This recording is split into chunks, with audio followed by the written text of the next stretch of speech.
ಇದು ಬಹಳ ಗಂಭೀರವಾಗಿರ್ತಕ್ಕಂಥ ವಿಚಾರ. ಒಬ್ಬ ಸೀನಿಯರ್ ಅಡ್ವೊಕೇಟ್ ಹೇಳ್ತಾರೆ ಕೇರಳದಲ್ಲೂ ಕೂಡ ರೆಸಲ್ಯೂಷನ್ ಪಾಸ್ ಮಾಡಬೇಕು ಅನ್ನುವ ವಿಚಾರವೂ ಕೂಡ ಪ್ರಸ್ತಾಪ ಆಗಿರುವಂಥದ್ದು. ಹಾಗಾಗಿ ನಾನು ಗೌರವಾನ್ವಿತ ರಾಜ್ಯದ ಮುಖ್ಯಮಂತ್ರಿಗಳಲ್ಲಿ ಈ ನಾಡಿನ ಈ ದೇಶದೆಲ್ಲ ಸದ್ಭಕ್ತರ ಪರವಾಗಿ, ಹಿಂದೂಗಳ ಪರವಾಗಿ, ಹಿಂದೂ ಸಮಾಜದ ಪರವಾಗಿ ರಾಜ್ಯದ ಮುಖ್ಯಮಂತ್ರಿಗಳಲ್ಲಿ ನಾನು ವಿನಂತಿ ಮಾಡ್ತೇನೆ. ಇವತ್ತು ರಾಜ್ಯ ಸರ್ಕಾರ ಈ ಘಟನೆಯಿಂದ ಏನು ಸರ್ಕಾರಕ್ಕೆ ಇವತ್ತು ಕಳಂಕ ಬಂದಿದೆ, ಆ ಕಳಂಕದಿಂದ ಹೊರಗೆ ಬರಬೇಕಾಗ್ತದೆ. ಈ ಕಳಂಕದಿಂದ ಹೊರಗೆ ಬರಬೇಕಾಗ್ತದೆ. ಈ ದುಷ್ಕೃತ್ಯದ ಹಿಂದೆ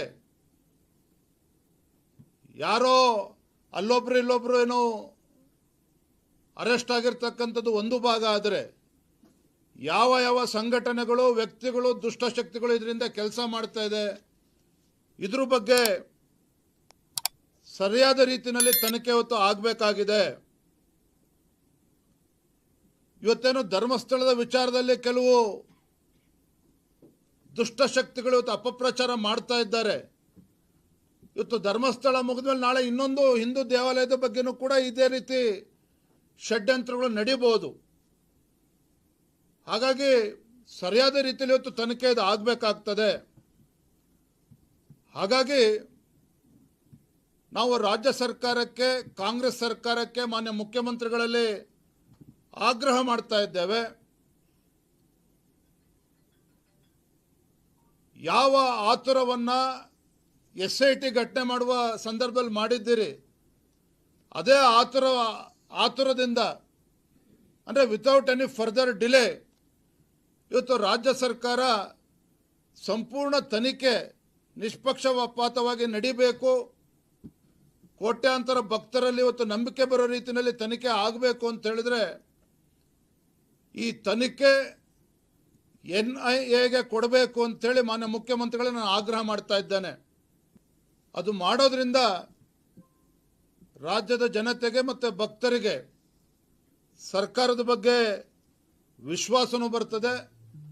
ಆ ರೀತಿ ಭಕ್ತರಲ್ಲಿ ವಿಶ್ವಾಸ ಬರ್ತಕ್ಕಂಥ ನಿಟ್ಟಿನಲ್ಲಿ ಈ ಒಂದು ನಿರ್ಧಾರವನ್ನು ಈ ಕಾಂಗ್ರೆಸ್ ಸರ್ಕಾರ, ಮಾನ್ಯ ಮುಖ್ಯಮಂತ್ರಿಗಳು ತಡ ಮಾಡದೇನೆ ತತ್ಕ್ಷಣ ತೆಗೆದುಕೊಳ್ಬೇಕು ಅನ್ನುವ ಒತ್ತಾಯವನ್ನು ನಾನು ಈ ಸಂದರ್ಭದಲ್ಲಿ ಮಾಡ್ತಾ ಇದ್ದೇನೆ.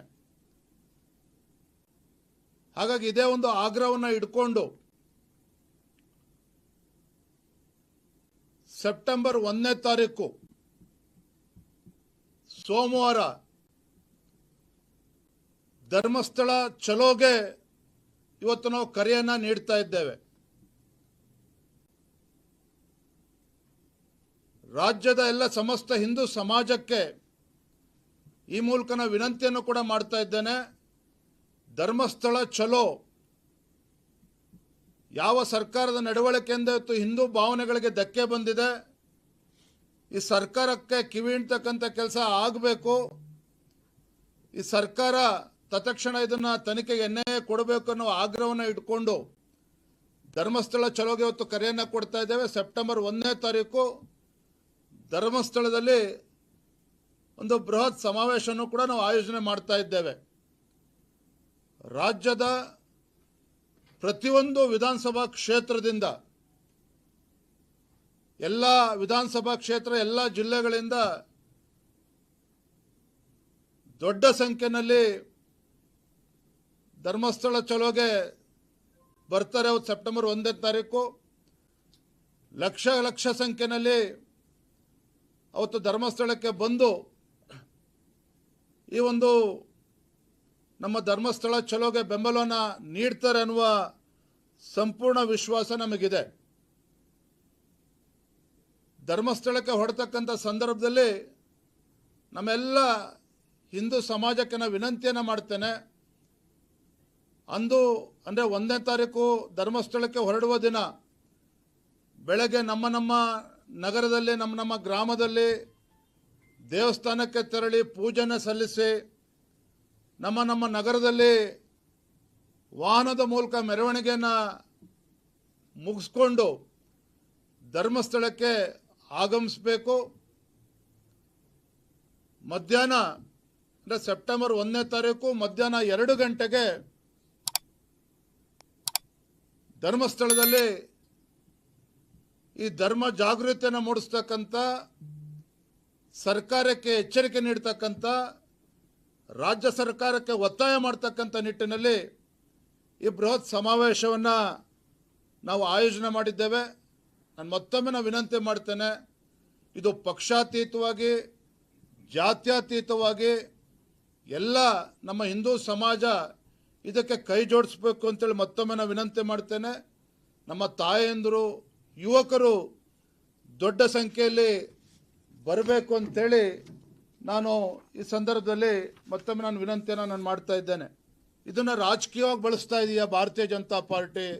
ಖಂಡಿತ ಇಲ್ಲ. ನಾವು ಈ ವಿಚಾರದಲ್ಲಿ ರಾಜಕೀಯ ಮಾಡೋದೇ ಆಗಿದ್ದಿದ್ರೆ ಯಾವತ್ತು ಮುಖ್ಯಮಂತ್ರಿಗಳು ಇದನ್ನು SIT ಅಂತೇಳಿ ಘೋಷಣೆ ಮಾಡಿದ್ರು ಅವತ್ತೇ ನಾವು ಬೀದಿಗಿಳಿದು ಹೋರಾಟ ಮಾಡ್ತಾ ಇದ್ವಿ. ಯಾಕೆಂದರೆ ರಾಜ್ಯ ಸರ್ಕಾರ ವಿಧಾನಸೌಧದಲ್ಲಿ ಪಾಕಿಸ್ತಾನ ಜಿಂದಾಬಾದ್ ಅಂದಾಗ ಯಾವ ರೀತಿ ನಡ್ಕೊಂಡಿದ್ದಾರೆ, ದಕ್ಷಿಣ ಕನ್ನಡದಲ್ಲಿ ಸುಹಾಸ್ ಶೆಟ್ಟಿ ಹತ್ಯೆ ಪ್ರಕರಣದಲ್ಲಿ ಯಾವ ರೀತಿ ನಡ್ಕೊಂಡಿದ್ದಾರೆ, ಯಾವ ರೀತಿ ನಮ್ಮ ರಾಜ್ಯದಲ್ಲಿ ಸರ್ಕಾರ ಬಂದಾಗಿನಿಂದ ಹಿಂದೂ ಭಾವನೆಗಳಿಗೆ ಧಕ್ಕೆ ಬರುವಂಥ ರೀತಿಯಲ್ಲಿ ಯಾವ ರೀತಿ ವರ್ತಿಸ್ತಾ ಇದೆ, ಎಲ್ಲವನ್ನೂ ಕೂಡ ನಾವು ಗಮನಿಸಿದ್ದೇವೆ, ಹೋರಾಟಗಳನ್ನು ಕೂಡ ಮಾಡಿದ್ದೇವೆ. ಆದರೆ ಇವತ್ತು ಧರ್ಮಸ್ಥಳದ ವಿಚಾರದಲ್ಲಿ ನಾವು ಹುಡುಗಾಟಿಕೆ ಮಾಡಬಾರ್ದು, SIT ತನಿಖೆ ಮಾಡೋದಿದ್ರೆ ಮಾಡಲಿ ಅಂತ ನಾವು ಕೂಡ ಗಂಭೀರವಾಗಿದ್ವಿ. ಆದರೆ ಈ ರೀತಿ ಅಪಪ್ರಚಾರಗಳು ಹಿಂದೂ ಧರ್ಮದ ಭಾವನೆಗಳಿಗೆ ಧಕ್ಕೆ ಬರುವಂಥ ನಿಟ್ಟಿನಲ್ಲಿ ಇವತ್ತು ರಾಜ್ಯ ಸರ್ಕಾರ ಕಣ್ಮುಚ್ಕೊಂಡು ಯಾಕೆ ಕೂತಿತ್ತು? ರಾಜ್ಯ ಸರ್ಕಾರಕ್ಕೆ, ಕಾಂಗ್ರೆಸ್ ಸರ್ಕಾರಕ್ಕೆ ಯಾವುದೋ ಒಬ್ಬ ಹಿಂದೂ ಕಾರ್ಯಕರ್ತ ಸಾಮಾಜಿಕ ಜಾಲತಾಣದಲ್ಲಿ ಏನಾರು ಒಂದು ಪೋಸ್ಟ್ ಮಾಡಿದ್ರೆ 24 ಗಂಟೆಯಲ್ಲಿ ಅರೆಸ್ಟ್ ಮಾಡ್ತಾರೆ. ಆದರೆ ಇವತ್ತು ಧರ್ಮಸ್ಥಳದ ವಿಚಾರದಲ್ಲಿ ಇಷ್ಟೆಲ್ಲ ಅಪಪ್ರಚಾರ ನಡೀತಾ ಇದ್ರು ಸಹ ಈ ಸರ್ಕಾರಕ್ಕೆ ಅದನ್ನು ತಡೆಯೋದಕ್ಕೆ ಆಗಲಿಲ್ವಾ ಅಥವಾ ತಡೆಯೋದಕ್ಕಂತ ಮನಸ್ಸು ಅವ್ರಿಗಿರಲಿಲ್ವಾ ಕಾಂಗ್ರೆಸ್ ಸರ್ಕಾರಕ್ಕೆ? ಇದು ನಾನೇ ಪ್ರಶ್ನೆನ ಮಾಡ್ತಾ ಇಲ್ಲ, ರಾಜ್ಯದ ಅಸಂಖ್ಯಾತ ಭಕ್ತರು ಇವತ್ತು ಕೇಳ್ತಾ ಇರ್ತಕ್ಕಂಥ ಪ್ರಶ್ನೆ. ಹಾಗಾಗಿ ಭಾರತೀಯ ಜನತಾ ಪಾರ್ಟಿ ಇದೆಲ್ಲ ಹಿಂದೂ ಸಮಾಜದಲ್ಲಿ ಜಾಗೃತಿ ಮೂಡಿಸ್ತಕ್ಕಂಥ ಕೆಲಸವನ್ನು, ಇವತ್ತು ಸರ್ಕಾರವನ್ನು ಎಚ್ಚರಿಸ್ತಕ್ಕಂಥ ಕೆಲಸವನ್ನು, ಮತ್ತು ತನಿಖೆ ನಿಷ್ಪಕ್ಷಪಾತವಾಗಿರ್ತಕ್ಕಂಥ ತನಿಖೆ ಆಗಬೇಕು ಅಂತ ಹೇಳಿದ್ರೆ ಇದು NIAಯಿಂದ ಮಾತ್ರ ಸಾಧ್ಯ ಅನ್ನುವ ಮಂದಟ್ಟಾಗಿರುವಂಥ ಸಂದರ್ಭದಲ್ಲಿ ನಾವು ಈ ಆಗ್ರಹವನ್ನು ರಾಜ್ಯ ಸರ್ಕಾರಕ್ಕೆ ನಾವು ಮಾಡ್ತಾ ಇದ್ದೇವೆ. ಧರ್ಮಸ್ಥಳ ಮಂಜುನಾಥೇಶ್ವರ ಅಣ್ಣಪ್ಪ ಸ್ವಾಮಿನಲ್ಲಿ ಪ್ರಾರ್ಥನೆ ಮಾಡ್ತಾ ಇದ್ದೇನೆ. ಕೋಟ್ಯಾಂತರ ಭಕ್ತರು ಕೂಡ ಪ್ರಾರ್ಥನೆಯನ್ನು ಮಾಡ್ತಾ ಇದ್ದಾರೆ. ಆ ಭಗವಂತ ಈ ಕಾಂಗ್ರೆಸ್ ಸರ್ಕಾರಕ್ಕೆ ಸದ್ಬುದ್ಧಿ ಕೊಟ್ಟು ಅವರಾಗೆ NIAಗೆ ತನಿಖೆಗೆ ಹಸ್ತಾಂತರ ಮಾಡ್ತಾರೆ ಅನ್ನುವ ಭಾವನೆಯಿಂದ ನಾವು ಹೊರಟಿದ್ದೇವೆ, ಒತ್ತಾಯವನ್ನು ಮಾಡ್ತಾ ಇದ್ದೇವೆ. ನಾವು ಕರೆಯನ್ನು ಕೊಟ್ಟ ಸಂದರ್ಭದಲ್ಲಿ ರಾಜ್ಯದಲ್ಲಿ ಯಾವ ರೀತಿ ಇವತ್ತು ಮಠಾಧೀಶರುಗಳು ಎಲ್ಲರೂ ಸಹ ಇವತ್ತು ಬೀದಿಗಳಿದು ಇವತ್ತು ರಾಜ್ಯ ಸರ್ಕಾರದ ಧೋರಣೆ ವಿರುದ್ಧ ಇವತ್ತು ಧ್ವನಿಯನ್ನು ಎತ್ತಾ ಇದ್ದಾರೆ.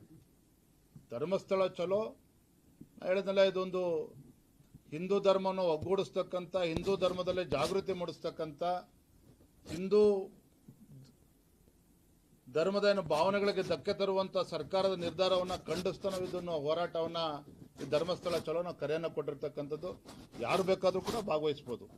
ಇಲ್ಲಿ ಚಿನ್ನಯ್ಯ ಮತ್ತಾರೋ ಒಬ್ಬರೊಬ್ಬರು ಅರೆಸ್ಟ್ ಆಗಿದ್ದಾರೆ.